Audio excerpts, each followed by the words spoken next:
may mga animal, kung makikita nyo, napakamura po nito. Pero itong gadget na to, in-energize siya. At bago ko po naman ito ipakilala, ay talaga po namang dumaan na to sa maraming pagsubok na in-experiment namin.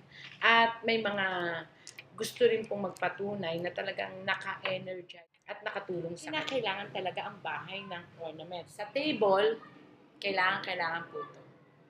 Magtataka kayo bakit ang background ni Madam Chi maingay. Kasi po, ang Year of the Horse, kailangan maingay. Ang ingay, nakaka-disturb ng negative vibration.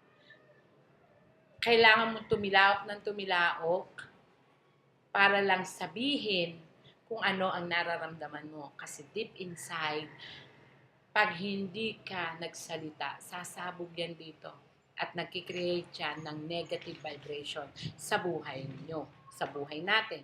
Di ba ang manok, ang lakas-lakas niyan tumilaok sa umaga kasi ginigising tayo na, huy, umaga na! Ibig sabihin, kapag maaga tayong gumising, maaga rin po ang ating swerte.